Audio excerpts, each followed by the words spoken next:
I'm good. How you doing? I'm well. So nice to meet you. Yes, it's nice to meet you too. I like that hair wrap. Oh, thank you. Today was wash day, so gotta make it work. Girl, Oh, we got some people coming in. that's Well, my brother. aw, yay. How's your day been? It's been good. What about yours? You know, I had the day off, and I feel like I'm more busy when I'm When you're off off? work than I am when I have stuff to do. Like, I did so much today, and I'm like, why? Because you have your own stuff to do. Yeah, That's basically. why. That's Basically. why. Give people a few minutes to join us. Fine. And so basically, I have questions that I kind of came up with based off of what you put in your written interview. But if there's something that you want to like interject with or make sure that we cover, we can definitely do that. Okay. And I mean, I'm not going to be like all in your business or anything, but if there's something you That's don't feel fine. comfortable You could be all answering, you could be you all can in be like, it. pass. You could be all in it. That's fine. Yeah, some people are like, oh no, I don't want to. Oh, no problem. I totally understand. You got to be ready to talk about some That's things. right.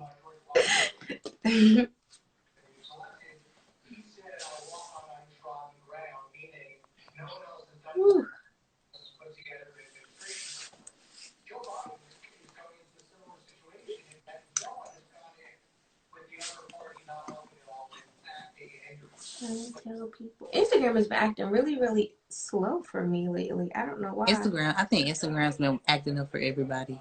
That's all I see on Twitter is everybody saying that Complaining Instagram about Instagram. and that Instagram feels. I think it's being shut down. Like some people's Instagrams are like shutting down or something. Yeah. At one point I went on there and like everything was just black, and I was like, let me close out my app really quick. I don't know what's going on with Instagram. Yeah, probably.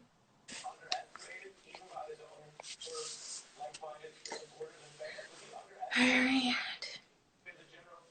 Well, I don't want to keep you waiting too long, Okay. and I respect your time. So hopefully more people will come in. But hi, thank you everybody for tuning in today. Today we have the beautiful Miss Samantha D with us, and she is an endometriosis warrior. So she's gonna share a little bit about her journey with us. If you haven't already checked out her written interview, it is live on the blog. You can go read about it. But yes, we're going to go ahead and get right into it. So, can you tell people like what is endometriosis? Like, if you had to like layman's terms it, how would you kind of explain it?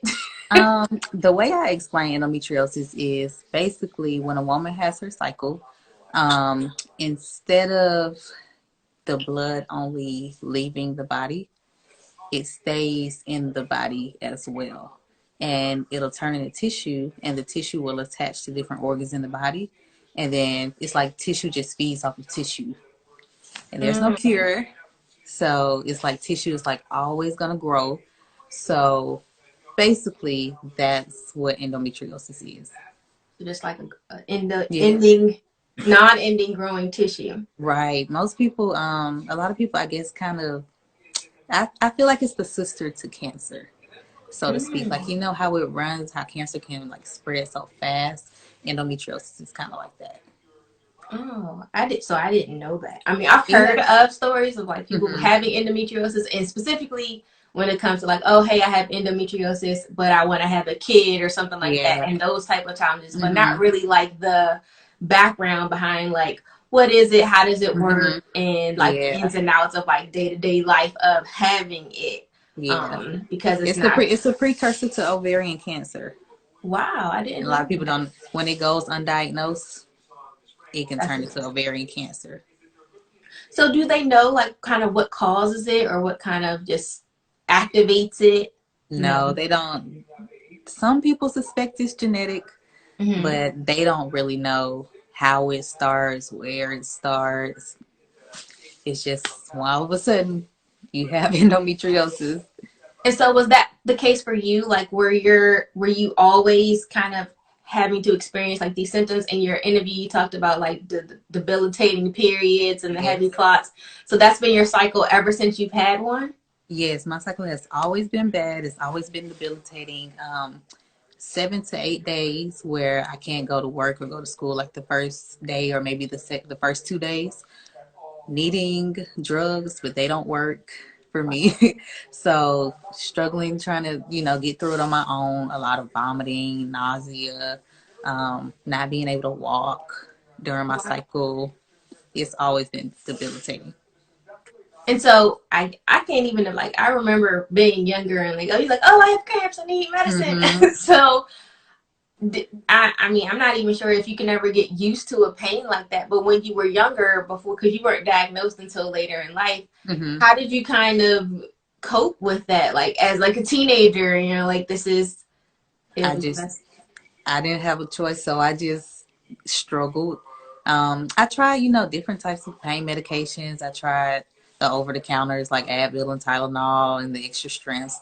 Those didn't work. I tried naproxen. I tried like Mm-hmm. hydrocodone, promethazine, codeine, hydrocodone, Mm-hmm. like all the major drugs. They don't Mm-hmm. work. So like my body is weird. I can take medication for maybe like a week, and then after that week, my body has gotten used to it, so it's not going to work anymore. So Wow, for me, I just had to struggle through the pain because the that's medication, because nothing works. like I can't even imagine like your whole life, 12 periods a year. That's a lot. That's a That lot. is a lot. And it's even worse when you go to the doctors and you tell them you have a bad period, and then Mhm. they come back with, well, it'll get easier as you get older or when you have kids. Yeah, that's what I was gonna ask. Like, at what point did you go to the doctor and say, like, no, listen, there's something seriously wrong here, and you need to figure it out? It took a long time. I have been telling doctors maybe since I think I saw my first gynecologist at like 16, 16, Mhm. 17, where you start to have your pap smears. From then up until I was diagnosed, I was telling doctors I had a bad cycle, would explain all my symptoms, everything that I go through, but nobody, it was either, you take birth control to regulate it, Mhm. or it gets easier as you get older or have kids. And then I tried birth control. It didn't regulate my period like they said it would. So that didn't work. Yeah. And they had no other, I guess, explanations on why I had such a bad cycle. So I was lost. And so that's pretty much typically when you go to the doctor and they say, oh, well, I think something's wrong here, take birth control, and it'll kind Yeah, of, that's their go to. yeah, that's their go-to. Wow. You mentioned that you actually did a treatment. I'm not sure the name of it, but it's very similar to chemo, which makes sense since you said Yeah, it's the gateway to ovarian cancer. So can you talk about that experience? Like, yeah. how did they present it to you? Did you find it and you say, "Hey, I want to try No, this"? no, so after I was diagnosed in 2014. I had tried birth control. Wasn't really working, I guess, the way that it's supposed to when you have endometriosis, because they use birth control as a treatment to slow down the growth of the tissue. But it wasn't really working for me. I was having what they call breakthrough bleeding. So I was bleeding like 3 weeks at a time. So then they offered Lupron Depot. That's the name of it. But they didn't tell me it was chemo Ooh, when I first started. So how they administer it is through a shot that you get every 3 months. And by the time I did the first round for the 3 months, exhausted all the time. Like I couldn't get out of bed. It was too much work just to get out of bed and take a shower. Like standing up in the shower, I was too exhausted. Um, I didn't have a sex drive. It put me in a premenopausal state because I wasn't taking any hormone replacement therapy with the chemotherapy.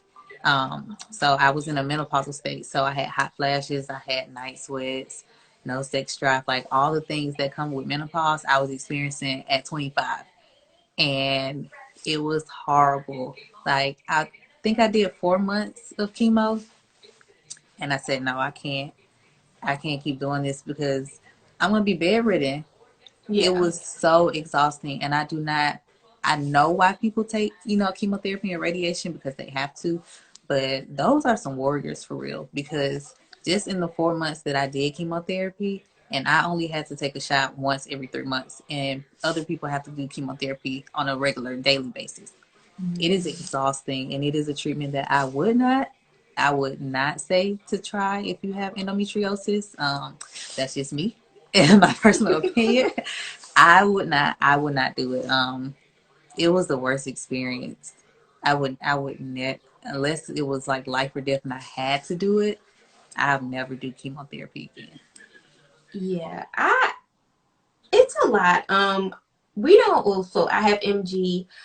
It's not a chemotherapy, but it's like an IVIG Mm-hmm. type treatment where you sit there and you're attached to the drip for however Mm-hmm. long it takes for your body to get the medication in. Mm-hmm. But every single time I got one of those infusions, I ended up in the ER that night or the next day because my body was just like I rejecting can't. it. It was just like, this is Yeah. not for you. So finally I was able to like get off of it. So I can't even imagine having, and they're supposed to slow drip it based off of like your metabolism, so Mm-hmm. that's not so much of a shock. But I can imagine just getting that shot and then be like, boom, Yeah. that's supposed to last you for 3 months, and your body like, oh Yeah. no, what are we Especially when it's not doing? used to it. And Yes, this is chemotherapy that they give to men with prostate cancer. So this isn't even anything that is really tailored for the female body because it's made for men with prostate cancer.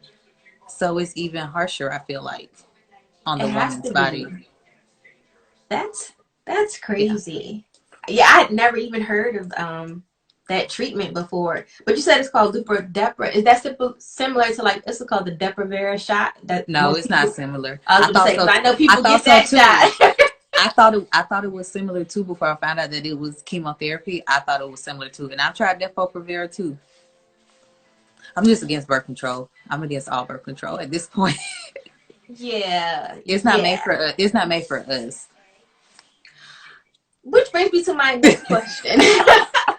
So, do you feel like your treatment or your treatment plan or how long it's taking you to get diagnosed, even how you're treated now, has been altered or skewed by being a Black woman? Like, do you feel like you're treated differently? They don't take your pain seriously. If Yes. they're kind of just like, "Oh, girl, you okay? Here's some aspirin." Yes, yes, I've had like experiences where, and at the time I didn't know because I was young, and Mm-hmm. you don't really think about those kind of things when you're like 20, your 20s. You don't really think about like stigmas in the medical world and how you're being treated. But yeah, I've had those experiences. I remember once I went to the emergency room for my period. It was really bad. I couldn't walk. That was the first time I could never walk on my cycle. I drove myself to the emergency room, hunched over walking in. Like the registration nurse saw that I was in pain and immediately got me a wheelchair and sent me to the back. She said, "You don't even have to fill out the paperwork. I'll just come and get your information," because she knew I was so sick. The male nurse, a black guy, I told him, my issues with my period. I said, I have the same period every month. The only difference is this month I can't walk. And he swore that I was pregnant. I mean, swore up and down. He would have bet money I was pregnant. That's how sure he was that I was pregnant. And when the test came back negative, he gave me, a prescription for some ibuprofen, and I had to pay $100 copay. I left the prescription because the ibuprofen doesn't even work for me. So I really just went to the emergency room for no reason. And when I was like really going through like the worst parts of my period before being diagnosed, I was living in Valdosta, Georgia. And that's a very small, southern white town.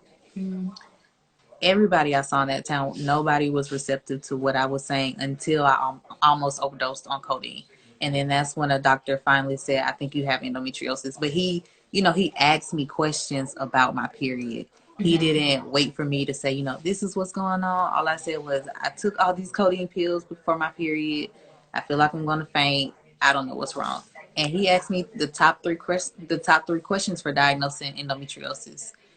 Do you have a debilitating period? Do you have trouble using the bathroom? Do you have trouble having sex? And the answers to all three of those were yes. And he said, "I think you have endometriosis. I'm going to give you this pamphlet to read over. You have to have surgery to be diagnosed. There's nothing, that's the only way you can be diagnosed." But he said, "You need to have surgery because something is wrong." And he was the only person that ever say something is Wow. wrong. In all of those years that I had been to see doctors, I had started seeing a gynecologist at 16, and I didn't get diagnosed until I was 24.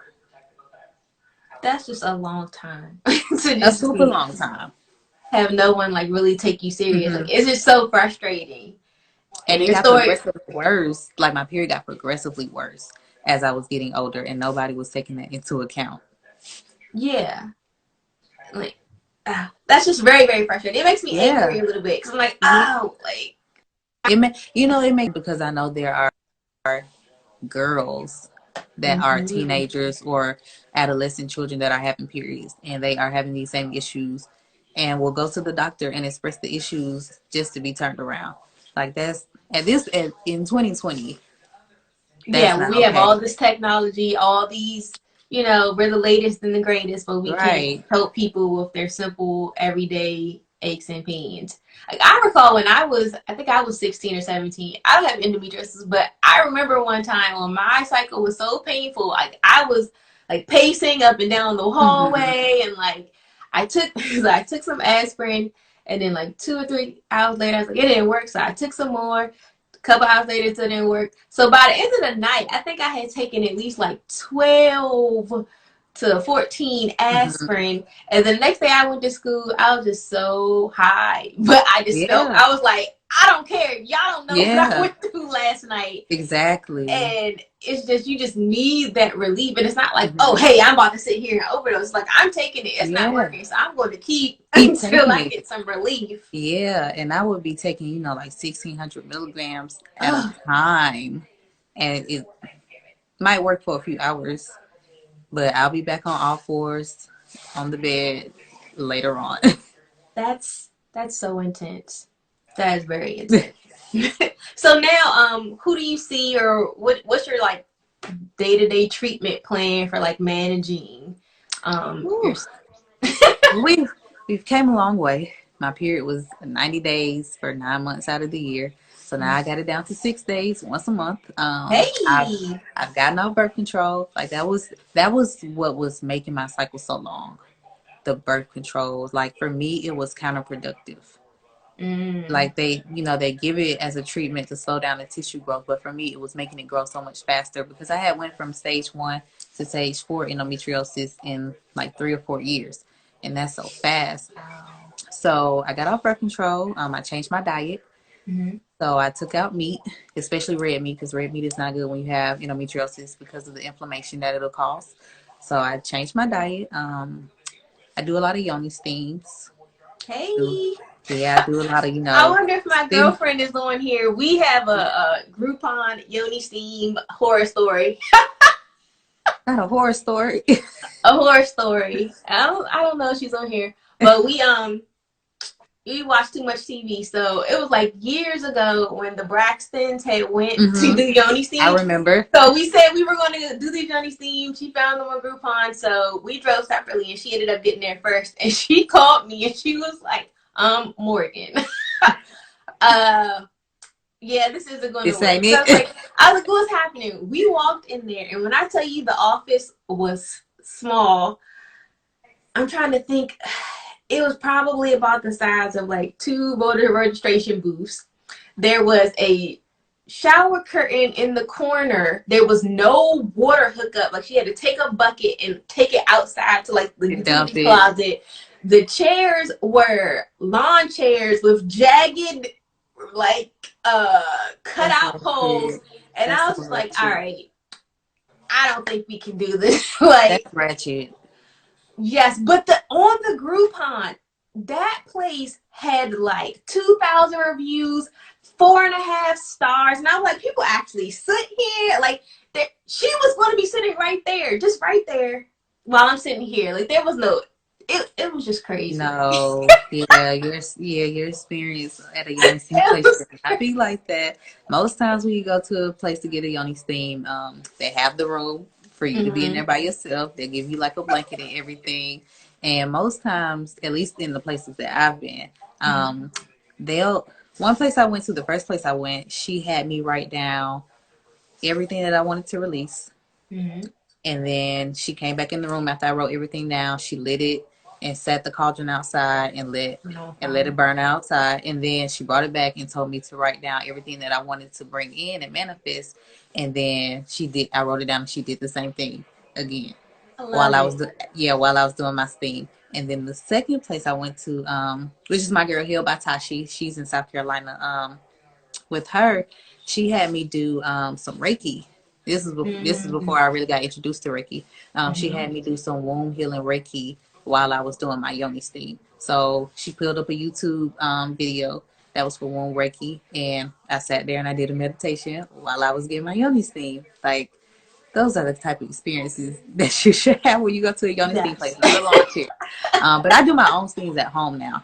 Like So you have like the chair and the setup and everything. I bought a you know how elderly people, they have those toilets that they keep in their room. Mm-hmm. I bought one of those that folds, and I can sit it in the corner when I'm not using it. I buy the herbs from a local store, and I just make my own blend. Oh, And that's so nice. yeah, it was, the seat was probably like $30 on Amazon. Buy you a nice bulk of herbs. You don't have to worry about buying herbs for a while, because you don't need a lot of the herb to do the steam. So Right. you can buy a bag of herbs and use that for a while. So yoni steaming really has helped, because I know a lot of people are very fearful when it comes to steaming. But yoni steaming works for me, works wonders. Like, it's made my cycle lighter. I used to have Mm-hmm. to wear like 2 pads at a time and change it like every Wow. hour. I can wear one all day if I wanted to. I don't cramp as much. I still have like leg pain, which causes me to have a lot of cramping, which I think maybe I have like endometriosis tissue growing on my leg muscles or something. I don't know. But I will say the biggest thing that has been able to help me manage my endo is learning my womb and treating her as if she is her own person, and not listening and being selfish in my ego about what I want, like food, but really like listening to her, listening to the things that she needs, like the foods that she needs to have. When I'm on my period, I used to say like, I hate my period. I used to pray like, God, I don't know what I did, but like, whatever it is I did, I'm sorry. Can you just please like change my period? But like, I've gotten to the place where like, I'm trying to love it. So that, Yes. because I feel like when I complain about my period, or if I'm not having, I guess, good thoughts about it, my body will tense. And then that makes the pain even worse. So Yes. I'm trying to make sure that I relax more and make sure that I'm speaking well about my womb and about my period. Because I feel like she can hear everything. Oh, And so yes. it, and so at this point, like, I had to learn, like, especially with having endometriosis, like, it's not really about me. It's more about my womb. So I really need to focus on her and take care of her, which has allowed me to really get to know myself, because our intuitions are in our wombs. We hold a lot of trauma in our wombs. Like, I feel like Mhm. that's why we have a lot of diseases of the womb, because we hold a lot of trauma there that we don't get through. You know, we Yeah. go through stuff and then we don't really completely heal from it. We think we have, because we kind of put it out of our minds and just move on and go to something else, but really we haven't Right healed it. there. And then all that turmoil and energy that you're holding on to from a traumatic situation just harvests into something else, which turns into a medical condition, because stress really turns into medical conditions in our lives. Yes. I read this book. It's called like The Body Keeps the Score, and it like how your body will literally internalize every single thing that you've done your Mm-hmm. entire life until, Yeah. and you can think I'm over, and then one day it's like, nope, I'm Yep. paralyzed. Right here. I'm like, what Right happened? here in your Oh, face. remember from Triggered. '93? You still triggered from 2 years ago and you don't even know it. You gotta Exactly. heal that. Definitely. Like, I love it. I love, so I haven't gotten my UBC, but I'm gonna try. Yeah. Maybe I'll do my own. I'm probably not gonna go nowhere. When I say I recommend like doing your own steams, like, you can find companies that sell the blends and you can Mm, buy the blends. Like, October Lotus is a company that I used to buy blends from before I started making my own. They got great stuff, and they don't just have it for endometriosis. They have it for menopause. They have it for if you have just a heavy period. If you mm, have um postpartum, I think she has yoni steams for like everything. She has teas and yoni steams. So you can if I was you, I would buy the seed and buy the blends, and then that way you're saving on money. You don't have to worry Yeah. about spending money every time you want to go have a steam, because you should steam pretty regularly. I say at least if you can, maybe 10 days in the month to help Oh. detox the womb. Like you're not supposed to steam 3 days before or after, Mm-hmm. but I would say like if you can, at least try to do 5 to 10 days in the month, and then that'll really start to detox the womb, and then you'll have a healthier and lighter period, especially if you're eating the right stuff, especially like nothing heavy right before your period. Yeah. It'll I've help. been working with holistic nutritionist for like the past 4 months or whatever, working on just like hormone rebalancing and things Mhm. because I was on so much medication for, Mhm. so long, and it's like it does so much to your bodies, and it's like, all right, we So gotta kind of much. balance you out. It um, does so much. Like people don't realize the food we eat. hmm Dairy is not our friend. Let me just go ahead and tell y'all, I've it's not noticed our that, friend. when you cut things out and then you like, Hmm. oh, I'm just gonna try a little bit, and it's like, Yeah, girl, no. and your body reacting and said, "Now you ain't had this in some months. Why you want to try it Exactly. now?" But dairy is really not our friend, especially as a black woman. All the hormones that are in dairy Yeah. products are like half the battle of why we have so many issues. Yeah, like mucus, and Mm-hmm. it's crazy, and people will attack Kiki Palmer about her tweet about healthy food, but You I know, agree because I be like, I man, understood, I understood what she was saying. I mean, exactly. I get why people, I guess, was in the uproar, because like it does depend on your neighborhood, and like Hmm. some places really don't have healthier food options, but you should be able to purchase healthier food items with EBT, because I feel like the reason why most people, especially our people, don't eat healthy is because it's expensive. It is. It's I'm it's super expensive. it's expensive to be healthy, but that's an America thing, because they trying to get all our money with medical insurance. Medications. That's Yep. neither here nor, but that's neither here nor there. That's a whole nother conversation for Yeah. another I day. be like, free Y'all don't want to get me. formula. Y'all don't want to get me started. Y'all do not want to get me started on what I feel like America is trying to do to us. But that's why we can't afford no healthy food, because it's cheaper it's more profitable to keep us sick Absolutely. by the unhealthy foods that they produce. Hmm. So talk a little bit, because I think as somebody did actually have a question Mm-hmm. about just how you manage like romantic relationships throughout your life with Girl, I'm, I'm single. That's how I'm well, managing. that's because you just waiting for the right I person to come I along. am, I am, but that's how it's going, child. It's rough. For me personally, before I found out about the endometriosis, it wasn't it wasn't hard to manage relationships. But that's because I didn't know what was going on. So when I was diagnosed, I was in a relationship at the time. I tried to give him an out. Told him that I don't know if I could have kids. That's something you really you want to do. Maybe we should break it off. He said no. We were in a relationship for maybe about 2.5 years, and by that time he said, no, I'm gonna have a baby at 27. I don't care if it's with you or somebody else. What?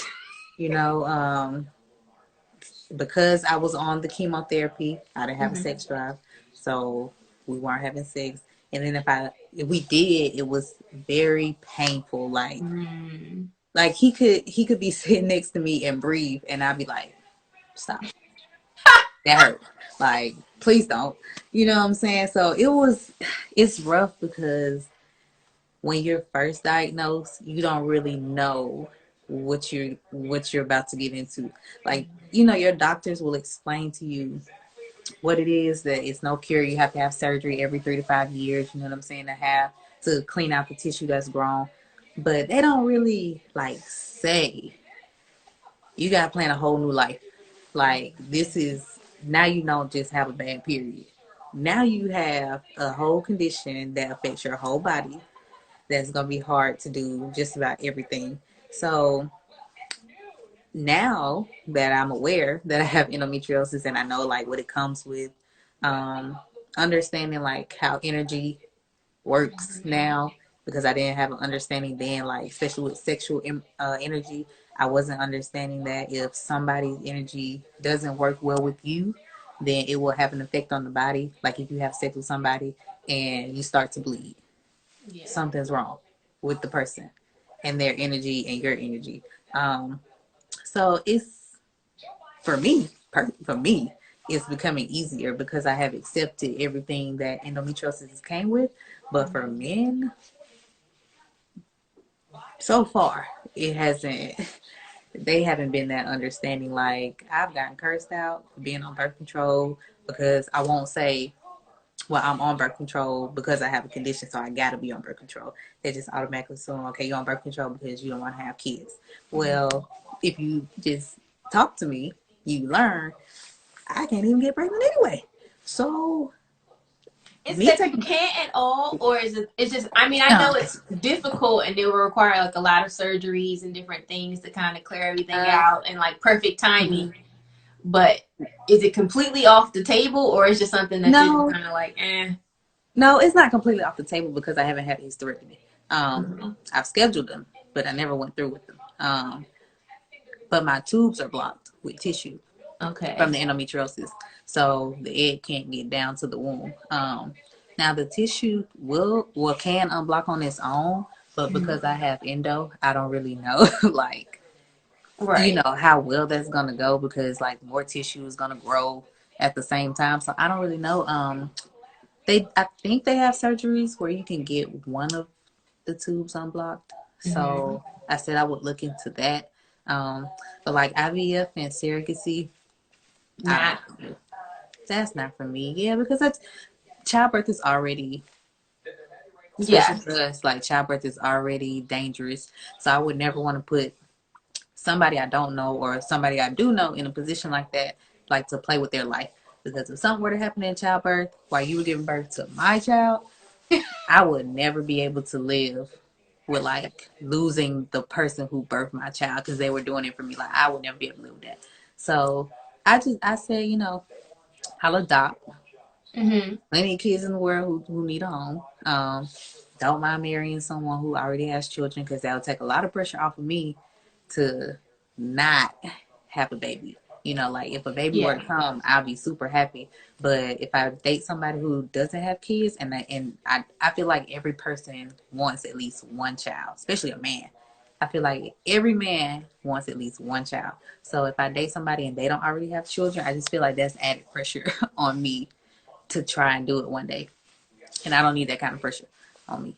So, but I'm not sad about it. I used to be real sad about it, even though I knew in Mm-hmm. high school, I couldn't get pregnant. Just intuitively, I knew something was wrong where I wasn't gonna be able to get pregnant. So when I found out like 3 years ago, I was, how something, but then when you really find out, like Mm-hmm. it's real.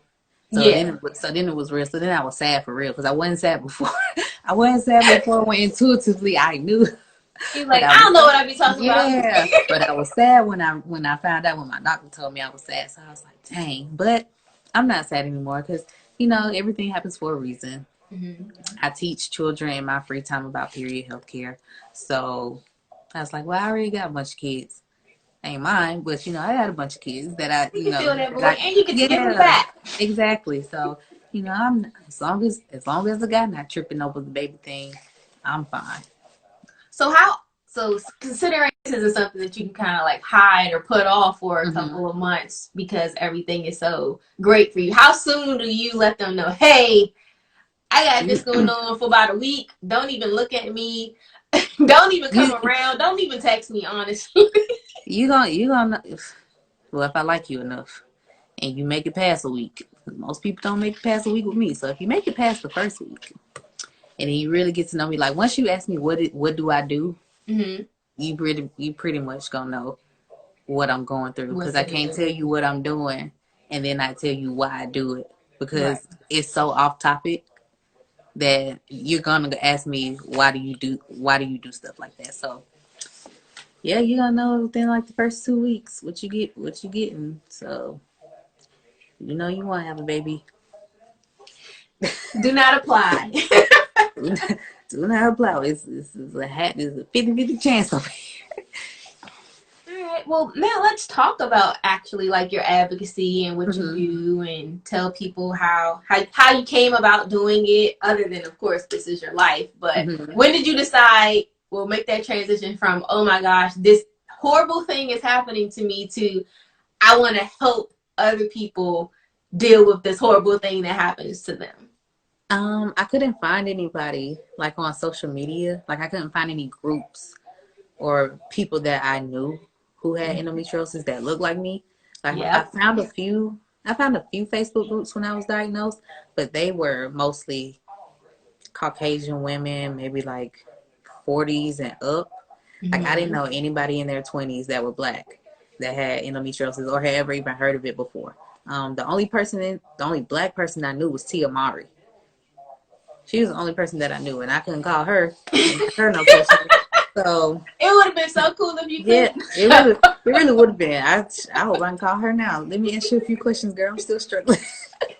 But I guess that was the spark because after I went through my depressive phase, Mm-hmm. I, d- I don't know. I guess God spoke to me and was like, I'm doing this for a reason. Like, there's a reason I gave you a disease that nobody knows, that nobody's really heard of. Nobody knows how it starts. They don't know anything about it. And there's nobody black that you can find for real that is talking about it. And I said, well, okay, well, I guess I need to figure something out. And once I got through that depressive state, like I looked myself in the mirror and I was like, Sam, who are you? Because this ain't it. You need to figure out how you're going to be able to live with endometriosis because there's no cure. You can't get rid of it. So you have to figure it out because you can't lay on the couch or in the bed for the rest of your life. You only in your 20s. Like, you got to do Right. something. So I kind of just started telling my story just little by little, and it just snowballed into this advocacy thing that I'm doing now. I found through the Endometriosis Foundation of America, they have a program where you can go into schools to teach about endometriosis. And when I saw that, that really that is what started me teaching in the schools because I remember being in high school and I would be on my period, sitting in class, dying, and like Mm-hmm. I cheered in high school, and everybody on the cheerleading team knew when I was on my period because I would be throwing up like in the corner in the gym, throwing up in the trash can. Everybody knew when I was on my period. People would come to me in high school asking for like ibuprofen and stuff because they knew I was gonna have it because my period was so bad. So I just thought about like when I was in school, I knew nobody else who had a period like me. Everybody else I knew seemingly had like a decent period. They could come to school and Right. like talk to people. Like I couldn't even talk to people at school. I would have to go to the nurse's office. So once I thought about that, and I was like, there has to be girls at school who going through the Mm-hmm. same thing I was going through, but I know for a fact they don't have anybody to talk to, like not even the school nurse, because let's be real, the She school won't nurse, be there. she won't be there at all. She don't even want to take the phone calls. She gonna tell you to lay down until it's time for you to go back to your next class. Like that's it. So I said, well, okay, if I didn't have anybody in school to talk to, and I know they don't teach about periods, they don't teach about period health care in schools. They don't really teach you the biologicals about your period. When you have a period, now you can have a baby. They don't really go through all that. So I said, well, I'm going to be the person to do it because if one student knows the word endometriosis and they know somebody who has something of what I described in my presentation, they could pass the word Mm-hmm. on. And then maybe that'll lead to earlier diagnosis. Like maybe we won't have to wait until we're in our 30s, get ready to have kids to find out that we have endometriosis. And you can't have a baby either. Woo. Because that's how a lot of women find out. A lot of women find out they have endometriosis when they get ready to try to have a baby. And then they can't have a baby. And then they find out that's the reason why. And never knew this whole time that Mm-hmm. they had a disease. And I don't know. These are babies. Yeah. And because they're babies, I don't know. Like that's just I can't go through living the life that I'm living with endo and not teach one girl what that word means. Mm-hmm. not teaching them like about organic pads and how using Always or Kotex or whatever those other brands are that has the chemicals in it are not good for the body, because we didn't learn about toxic shock syndrome. They didn't, teach us that the chemicals in the pads have an effect on your period, because when you use organic pads, your period is lighter. Your cramps are lighter because there's no chemicals in it. Our parents don't even know this stuff. I forgot where I was when I first learned about TSS, but yeah, it's true. There's definitely a need for it. If not endometriosis, just overall womb health and Yeah, women's womb health. maintenance, and yes. Yeah, and see, when I teach my classes, I don't just talk about endometriosis. That's how I start off, because when you go to a school, kids see a speaker coming, they don't want to listen. So Mm-hmm. I have to start telling them about like my personal story to really get them to engage, because then when I start to tell them about everything I've been through, and that's when they get all the questions. And then we'll go into like regular period health care and how you should advocate for yourself when you go to the doctor, like the things you're supposed to say, even when you have to advocate for yourself against your parents, because sometimes our Mm-hmm. parents will be the ones to be like, no, nothing's wrong with you, because my mom didn't believe for a while that my period was this bad. She knew it was bad because she had a bad period, but she didn't think Oh. it was as bad as it is, like, until my doctor explained it. And I tried to explain to her my endometriosis for like 4 years, and she didn't get it. She didn't understand why I had to keep having surgery. She didn't understand anything. But my Mm-hmm. doctor finally broke it down, and she was like, oh, I get it now. Like, Aww. you going through it like Yeah. dynamite. Yes, yes, I Dynamite, girl. am. So I think it's really important that we teach young girls about this kind of stuff, because they could go through life having experiences that we didn't have. Like, I had to plan my whole life around my period. Mm-hmm. Every month I knew I couldn't do certain things. I couldn't do anything the week of my period, and I had to schedule every event that I was doing around my period. And in college, I was doing everything. I was involved in everything in college. So to have to plan your life around something that's gonna come every single month, and you Mm-hmm. don't have no relief, no, that's not okay. Yeah. Because we should not experience any type of pain for real when we're on our period. Like, it's an imbalance in the body when you have a terrible period. Yeah, that's what I'm discovering. That there are people who Mm-hmm. just come on their period and go about their life, like, Two, 3 days, cramps, 2 days in and out. Thank you, ma'am. nothing. And I'm sitting here looking like, well, what happened with me? Why I didn't get blessed like that? Yeah, But that's yeah. okay, because I did get blessed. In other ways, in other ways. Because had I not had endo, I wouldn't be here. Absolutely. So I have been blessed in other ways. But I'm going to ask you next, because I also kind of similar. When I was diagnosed, I started transitioning to being more conscious and aware of like the toxins in my products Mm-hmm. and my foods and just everything. So, I just, what was it? Probably 4 months ago, I came off of the Mirena, not for any particular reason. So I put it in because they told me, hey, because my symptoms for my illness would flare up around my cycle. And so they Mm-hmm. said, well, maybe if we can stop it, it'll stop the flares. So Mm-hmm. I had the Skyla first, and it really didn't do anything. She's like, oh, you probably need more hormones. We'll take you up Mm-hmm. to the Mirena. Went to the Mirena, and I was like, well, this isn't doing anything. And I don't know. It just felt right to take it out. I was Mm-hmm. like, take it out. I don't want to wait to 5 years, Yeah. 7 years. Just go ahead and take it out. Mm-hmm. And so far it's been great. Like, I haven't had any cramps, no Yeah. breakthrough bleeding. Like, my body's like, thank you, girl. You knew what was Yeah. yes, ma'am. Like, But while I was on the IUD for the longest time, like, I would have a cycle, but it would be so faint that I really wouldn't need to use anything. Like, I would use like a that's panty so liner. fake. Yeah, it would just be like a panty liner, and I'm like, okay, cool. So now it's like, all right, well, I'm sure I'm going to get a period now. So now I'm trying to figure out, what do I want to use? Do I want to use the cup, or do I want to, use pads or Mm-hmm. tampons, or what, products like honey pot codes, like on my list of things Mm-hmm. to get, but they're always sold out. That always sold out. Always sold out. But I just can't wait to get my hand on them. What was the other one? the Diva cup. Mm-hmm. I read about them. I even read about like the sponge. Yeah, it's like a sponge. You stick it up there, and that's real Oh no. intimate. Oh no, I ain't think about that. It's real intimate. You stick a sponge and it absorbs, and you squeeze it out and clean it and save it for next month, I guess. The other little flexi disc, even the what is it? The period panties. Mm-hmm. So, what have you tried? Like, and what do you really recommend? So for me, because I'm so used to bleeding heavy, Mm-hmm. I'm scared to try the period Anything? panties. I, I'm scared to try those.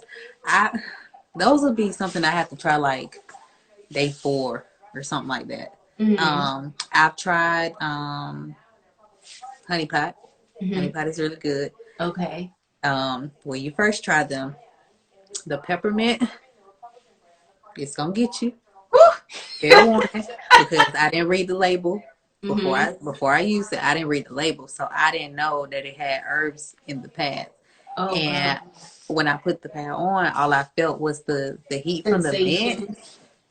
and I was like, "What is going on?" But then when I read the label, I was like, "Oh, that's peppermint." Okay, so honey pot is really good when you're finally able to get some. Um, Mm-hmm.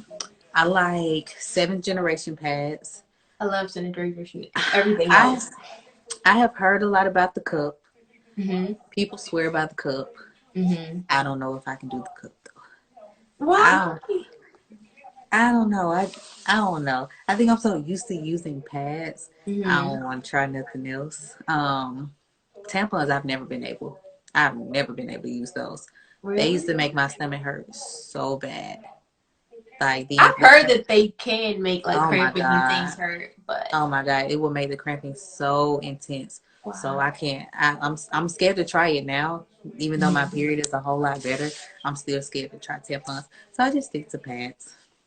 Maybe one day I'll be bold enough to try the cup though. The cup is something I would try. If I was gonna try anything, it'd probably be the cup. Well, I'm going to give you a warning that the trick to the cup is getting a seal, That's what whatever that everybody. means to you. That, that's what everybody says when they talk about that cup. It's like it's a treat. Yeah, You gotta get used to it when you try. But they always say when you get it though, yeah, it's great. yeah. That's so neat. Mhm. Well, I think that's all that I really had. We can open it back up. I turned the comments off while we were talking so that people could see your gorgeous face. So if you guys have any questions, oh, we have one. You guys see? Oh, so they've been through 2 ER visits and they didn't know about the precancer and the what's it called? The Lupron. Lupron, yes, Yeah. please don't try Lupron, please. So how Uh, did you find out that it was precancerous? Like after you found your doctor, they um, doing research, I okay. found that it's the precursor to ovarian cancer. But I have a cousin who that happened to. She didn't know she had endometriosis and it turned into cancer. And Wow, then after it turned into the cancer is when she found out she had endometriosis. that's scary. Yeah. Definitely scary. Well, I don't think that anyone has any questions for Sam. Do you guys? Y'all can DM me if y'all Yes. want to. If you don't So want to ask the question on y'all don't want here. to put your questions up here. It's fine, let me turn these back off. So I just want to thank you again for sharing. I'm just gonna say so. I've been doing these for about a year, so now I just love your energy. I love your Oh, thank you. spirit. Like, Girl, it's I amazing. try I to be love as your attitude. I try to Like, be as loving and light as much as possible. and it definitely does help. Like when you have something that you live with every day, like mindset and perspective really Hmm. takes it from like what I like to call from a victim to a warrior. Like, Yes, it really does. why That's is this half the happening to battle. me versus all right, this happening, but I'm still blah blah Yes, like come see me with this hands. You know what yeah. I'm saying? No, that really is half the battle. Is Yes. like, and it takes a while to get to the place where you're not complaining and you're not upset and you're not mad at the world because you're going through this. Like, it does take a while to get there, but I promise when you get to that place where you're not complaining about it anymore, your body will love you for it because you've accepted what you're going through instead of rejecting it. And your body can feel that rejection. Your body feel everything. So Definitely. the And quicker it's you can also accept. just Mm-hmm.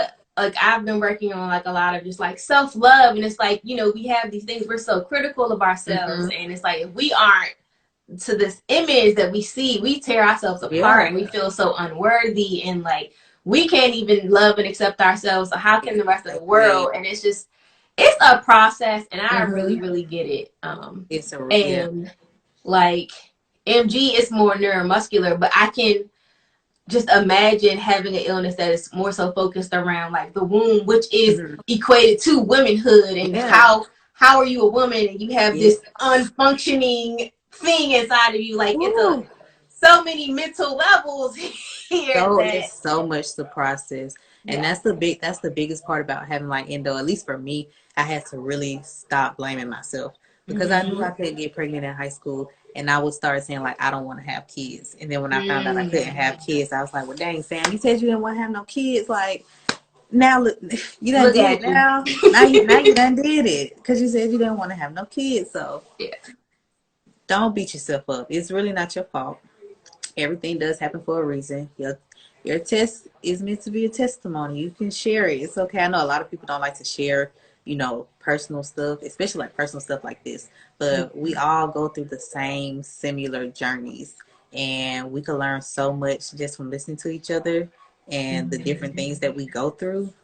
We can learn so much if we just be more open and honest about what we're going through and the stuff that we're trying to transmute. Yeah. It basically is just takes one person to say, oh, hey, Mhm. be courageous enough to be vulnerable, and then it's like Yeah. 10 people, oh, well, now that you mention Well, it. not you said that. This happens to me too. Yeah. Yeah. So I just really thank you. I think we do have one more question. Oh, no more questions. Yes. So thank you so much. I Thank really enjoyed you. having you. Thank And you. I'm I really, enjoyed really too. excited. If you guys have not checked out Sam's written interview, it's on the blog. Again, I will Yes. tag her in this so you can find her on social media. Check out her um your Yes. authoress as well. She's amazing. So you guys need Yeah, to go ahead and y'all. Google her. Check out my link tree in my bio, y'all. Check out that Got a link. couple Okay, just things click. going on. But no, y'all DM me for real. If y'all have questions that y'all don't feel comfortable with sharing on here, y'all can DM me and I'll respond to the questions. If I don't respond right back, I mean I don't have any service, but I'm not ignoring y'all. I ain't one of those people, that say DM me and then you get ignored in the DMs. You can DM me with your questions and I'll try to answer them as best as I can. Yes, but also respect people's boundaries. We aren't robots, and we go to bed and do other things. Make sure, you know what I'm saying? I feel like I shouldn't have to say this, but I do because people don't do this. But if y'all want me to help y'all, I don't mind. Just, say, hey, how you doing before you just go right into, what your uterus got going on. You know what I'm saying? That's it. Just a quick hey, hello, hi. Before I get to know you and your womb, just check on me and Definitely. mine and see how I'm doing. Like, hope all is well. Now, Right. let me tell you about it. Just a little, hey, hope your day going well. This is what's going on, you know what I'm saying? Just Yeah. don't go right on into it. Or oil it up a little bit, you guys. Yeah, y'all know how to keep it a little spicy. Y'all mama taught y'all some manners, you know what I'm saying? Definitely. Well, thank you so much, and I hope you Thank have a you. great rest of the day, rest of the week. You too. I can't believe it's November, but yes. I can't believe it's about to be December. We already halfway through the month. I know. We only got like 2 weeks left in this month. Thanksgiving about to be here in a blink of an eye. Yeah, and I don't even know what the holiday season is supposed to look like this year, but It's gonna be in the house for me. yeah. Well, I typically do not cook for Thanksgiving because I call Thanksgiving my birthday. Mm-hmm. So I don't They know should be what's cooking gonna. for me. Everybody should be looking for you then. Yeah, my birthday is this year is the day before Thanksgiving. Um, so I don't know how I'm gonna eat. Somebody better cook you a meal. It's your Can birthday. you guys bring a plate by? Thank you. Yeah, Sticking on the yeah. porch. It's your I it's your appreciate birthday. it. You know. just a little piece of something. Yeah, little cornbread, little cranberry out the can. You know, nothing fancy. You ain't gotta do nothing fancy, but somebody gotta bring you a meal. It's your birthday. A couple You should plates, you have to know what I'm cook for your saying? birthday. Yeah, you should have to cook on your own birthday now. That's what I think too. We'll see how my Somebody out therapist there, feels. somebody out there, get her a plate. And my friends, y'all in the area, bring me a Yeah, plate. bring her a Y'all know what plate. I Her like. birthday. It's her birthday. Bring her a plate. Alrighty, lady. Take All care. right, you too. Bye bye. Bye.